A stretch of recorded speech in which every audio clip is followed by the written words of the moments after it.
dub of the season. I know it's against the lonely Tennessee Titans, but hey, a win is a win. The Texans saved their season by beating the Tennessee Titans 26-0, a shutout for DeMeco Ryans' defense in week 4.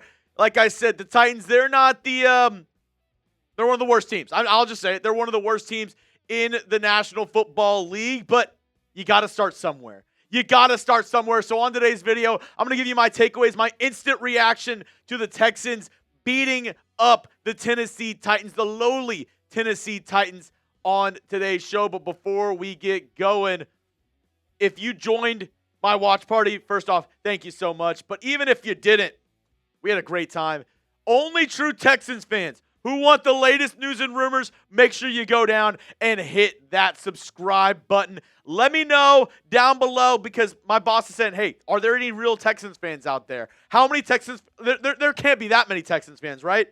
Help me prove my boss is wrong. We are on the right track. This dub, this can be the start of something for this Texans team. Big week ahead, but hey, let's first look at this Texans win up against the Tennessee Titans, where I'm not going to lie, in the first half, they had us. They had us in the first half. I was upset. I was not well, but they were able to turn it around. They were able to turn it around and get the dub. It was massive. It was a must-win game for this Texans team, because we know all the numbers, right? We know the fact that 0-4 teams don't make the playoffs. We know that 0-3 teams don't really make the playoffs. The last team to do it was the Houston Texans in 2018. The last team to do it was your Houston Texans in 2018. Can we repeat history? That's the big thing. Can the Texans repeat history? Can they somehow win the AFC South, or hell, even just make the playoffs? They needed to win today, and that's exactly what happened. Let's break down my 5 takeaways from this game. First up, we finally saw the rookies. We finally saw the rookies on offense get involved. Every single week, it was, yeah, we don't really hear from this one. It's really just, only a couple guys. I mean, to be fair, the offense as a total has sucked. But we finally saw it. Woody Marks, 17 carries, 69 rushing yards, 4.1 yards per carry, a rushing touchdown. But he didn't stop there. Woody Marks was also able to get the ball through the air. I mean, incredible game for this Texans team. Incredible game for Woody Marks. Just the fact that he was able to, get the ball and get first downs when the Texans needed it. Because, I mean, this Texans team, it was a rough go at it, right? The first 4 weeks, the offense was horrendous. And the offense wasn't great today. But Woody Marks, let's see, he also had receiving 4 catches for 50 yards, did Woody Marks. Incredible. Incredible. And that's not the only rookie we saw today. Jaden Higgins, he only had 1 catch. It was a big one, though. 24 yards and a touchdown. We finally saw Nick Caley. We finally saw this Texans team use the rookies. So I'm going to ask you this question. This is going to be the pinned comment on today's show. Should Woody Marks be the RB1 next week? Give me a yes. Give me a no down in the comments section. If you get hit with the YouTube ad break, all good. Scroll on down and let me know. Should the Texans have Woody Marks as their RB1 next week? 100% yes. 1,000% yes. If you're not saying yes, I don't know what you're thinking. Woody Marks, you can see the change from one guy to the other. And this isn't me saying Nick Chubb is bad, but Woody Marks is special. He's electric. When the ball's in his hands, we saw it. Multiple screen passes. He was able to find openings, able to dart through for first downs. Multiple runs. I mean, that stretch run to the left side that he got the touchdown on. He made 3 guys miss.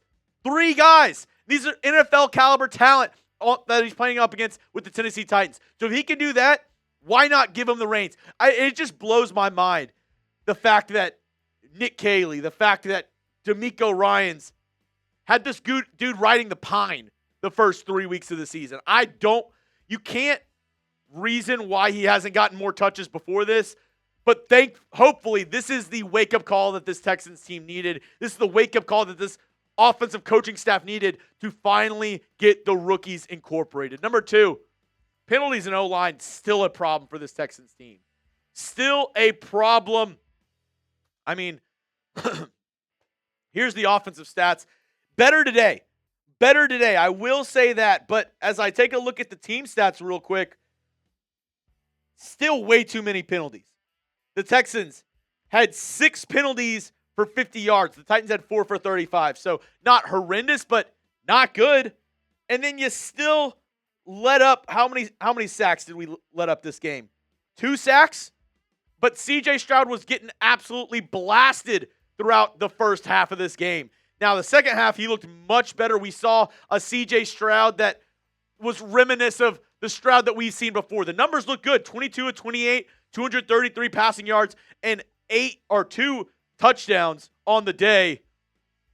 CJ Stroud came into form that second half. We saw the CJ Stroud of late. The first half, getting knocked around, maybe that woke him up. Maybe that woke something up within CJ Stroud. But if it was up to me, I wouldn't want to see our franchise quarterback grimacing, holding his ribs after every single play. And talking about the offensive line, Jeffrey Simmons was the Texans O-line's daddy today. He absolutely worked this interior offensive line for the Houston Texans. Jake Andrews, I tweeted out at Jeremy Chuggs, there was one play where he perfectly read the snap count, and before CJ Stroud even turned around, he literally had the ball in his hand, was half-stepping this way, was already sacked. You can't have that happen. The offensive line, way too many lapses. They did better in the second half, but once again, it's against the Titans team where you are expecting this Texans team to be much better. You expect this Texans team to be beating down on the Titans a little bit, and we didn't really see that much until the second half. Luckily, we finally saw it, but we didn't see much of it, right? You won the turnover battle. Massive. They had an interception. You didn't let the ball go. No interceptions for Stroud. No fumbles by this Texans team. When you win the turnover battle, good things happen. And Stingley got his first pick of the day. Shout out to him. He actually passed Aaron Glenn. I believe he's tied with Andre Hall for, let me get the exact number for you, but he passed Aaron Glenn for third all time for interceptions in Texans franchise history. That was huge. That was a huge moment in the game for this Texans team. That was a huge moment in the game for, just in general. The fact that he was able to get an interception, he had been playing decent. He'd been playing okay, but getting that interception was huge. Getting that interception really kind of changed the momentum of this game as well, because him getting the pick, that was big, but also the fact that the defense felt a little lot. We hadn't been getting turnovers, really. We hadn't. And the fact that he was able to get that done, the fact that he was able to get a turnover when the Texans needed it, that was massive. I can't find the exact tweet, but I'll put it out later on my Twitter. Oh, here we go. He's tied with Andre Hall for 4th most interceptions in franchise history. With that interception today, big ups to Derek Stingley. I have 2 more takeaways from this game, but first, if you need a jersey, maybe you need a Woody Marks jersey, go to chatsports.com/Texans jerseys. There's some that are on sale, but if you need a brand new jersey for this year, you need one maybe for the holiday season, I got the hookup right here. All you got to do, go to chatsports.com/Texans jerseys. That link will be in the comment section and description of today's video. I know the Joe Mixon jersey is on sale right now. Take that with what you will. But if you need a Texans jersey, I got you covered. That link one more time in the comment section and description of today's show.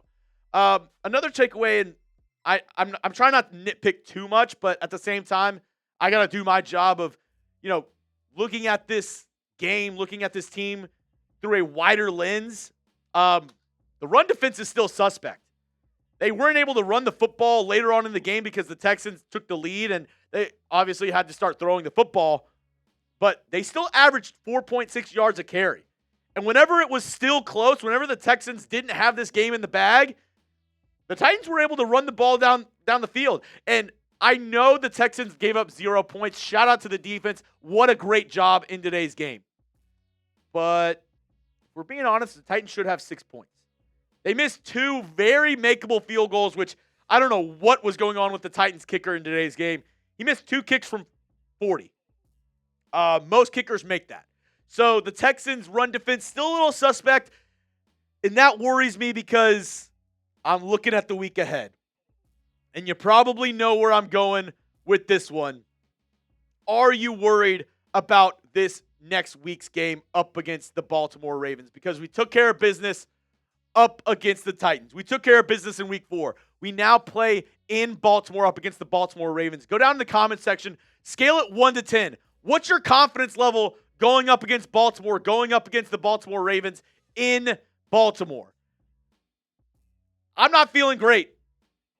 I'm not feeling great, folks, because this is a massive game. The Texans, I know I've said the last 3 games are must-wins, but going up to Baltimore, facing your demons, maybe this is the character arc that the Texans have this year where we had to be at our lowest of lows to beat our biggest competitors, our biggest rivals in the playoffs over the past couple of years, which has been the Baltimore Ravens, in my opinion. They have absolutely taken it to the Houston Texans. The last 2 times that we've seen Baltimore, Christmas Day, where it was a bloodbath. The best thing that happened that day was Beyonce performed at halftime. Besides that, that was one of the worst Texans games I've ever witnessed in my 29 years of life. It was awful. And then the year before that, they whooped you up in the playoffs. You weren't able to really do anything on offense. You had a Steven Sims punt return touchdown. Besides that, the Texans were not good.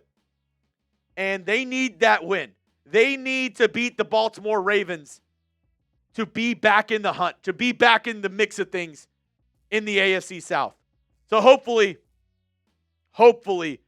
we get a Texans dub this Sunday. I'll be breaking down Texans versus Ravens keys to victory. I'll be live Wednesday, 3:30 Central Time, so don't miss out. Breaking down everything around your Houston Texans. I'm going to take the next 24 hours. I'm going to celebrate this dub, but the job is not nearly finished. At 1-3, the Texans have a lot of work to do. They have a big week ahead. So will they be up to the task up against the Baltimore Ravens? I hope they are.